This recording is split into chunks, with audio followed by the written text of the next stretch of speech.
What's up, you guys? I hope you're very well. I hope you're having a very nice day. And on today's video, we will be working on this not so little guy. At the moment, it doesn't look like much. This is one of the aquariums that we've worked on before, the Wallstat method one. And you can see that the lighting doesn't do it justice, but it's doing okay. It's in dire need of some maintenance, and that's exactly what we're going to do today.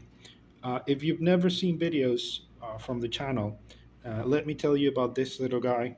Well, not so little guy.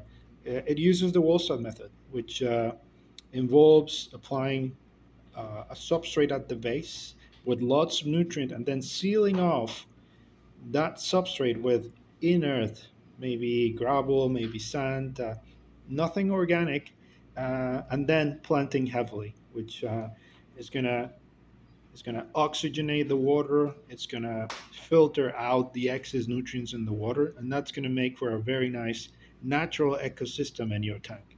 So this little guy has been running for about a couple of years now, and like I said, it needs some maintenance, but in general, it's super healthy. If we go over here, you can see that it's just a jungle of many different aquarium plants. You can see the snails here and there, right? And we also got a lot of many different little shrimps here. We got tons and tons of little shrimp. Maybe you'll see them every once in a while. Not at the moment; they're hiding. But yeah, some of the plants that we have here are rotalas, luvigias, bacopas. Very low maintenance plants, but cryptocoryne over here. Yeah, very low maintenance, but very oxygenating nonetheless. Perfect for these low tech builds. Yeah. So mainly what we're going to do today is some pruning. We're going to get rid of dead leaves in the water. And yeah, we're going to call it a day. At the end of the video, I'm going to fill it up completely. And we're going to see it under light. You'll see just how beautiful it looks and just how little effort you need to put in for such a big reward. Okay. So we're going to continue with the pruning, or in this case, the cutting of the plants. And yeah, you'll be able to see that in just a few moments. So here we go. Okay, so let's begin. I'm going to start at the center. I'm just going to pull and then cut. You see that the first little branch there, it's a little rotala. And some of these are very, very showy. They become reddish after a couple of months. And of course, after they've been exposed to a bright light. Look how long this is. Let me just pull it up. It's super long.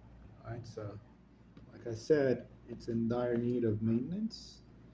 Uh, that's exactly what we work on today. Yeah.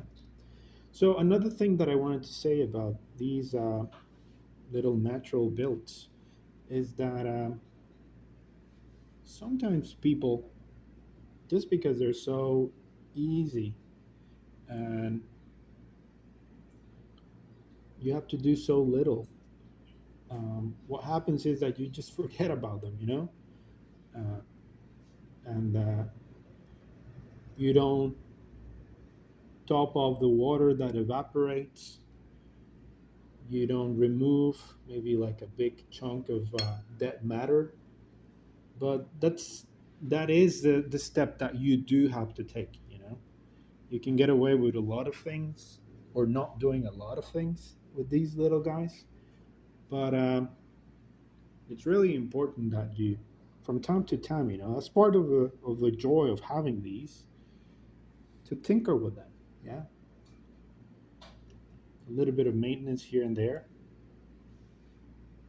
There's an expression in Spanish that it's really weird, but it's just an idiomatic expression. It says a little cat paw, which means maintenance.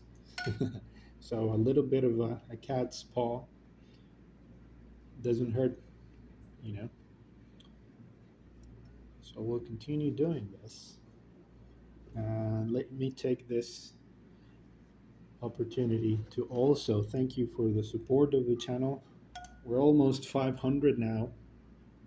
Um, if you haven't subscribed and you can, that will be really helping me out, and I really appreciate it. Okay. Also, I always say this at the end, but if you have any doubts, comments, or anything, drop them down below, and I'll be sure to answer them. Maybe not immediately, but I do take the time to answer some questions and to answer the comments. Really, thank you for that. You know that I also have a bonsai channel. Actually, a couple of minutes ago, I was, as you can see here, shooting a bonsai video. Let's see. There we go. So if you like that too, you know, you can go ahead and subscribe to my bonsai channel too. Yeah. So I'm going to continue doing this. Uh, but this is something that I wanted to show you. Sometimes what happens is that the little plants, they naturally start to die off. There are two things that you can do. If you have a cleaning crew like shrimps or snails, they can take care of them. But if you like your tree to look pristine and perfect every single day, you can remove these no problem. And it's going to be, again, no problem for the ecosystem. Uh, Another note on balance and, just how really easy these are is that if you forget to feed the little shrimp a couple of days, is absolutely no problem because they will eat all of the debris, they will eat all of the little dead plants. It's going to be absolutely no problem for them. And in fact, this is something very, very interesting. In fact, if you overfeed them, that would be worse than not feeding them at all. If you overfeed them, what can happen is that algae can start to grow in the tank. And so the water is going to become murky or green.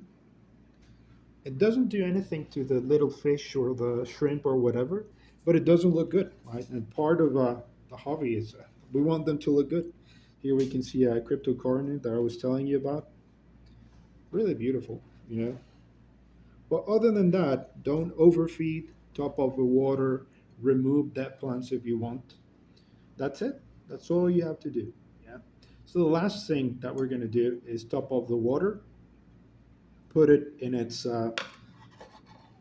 place, and look at it under light. Yeah. So let's go ahead and do that. So here we are. One last little detail.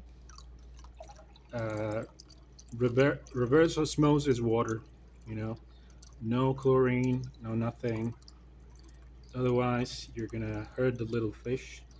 You're gonna hurt the snails or the little shrimp. Yeah, just a little bit more to go, and you can see already that it's looking way better. A little leaps here and there. But it looks really good.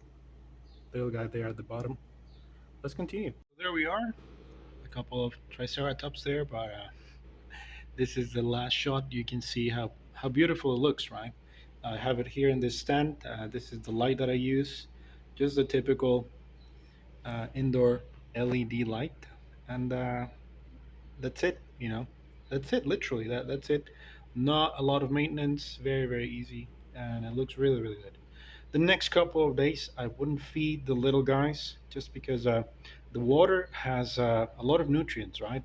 So if you add more nutrients, the algae in the water, they can bloom, right? They can proliferate and make your water murky.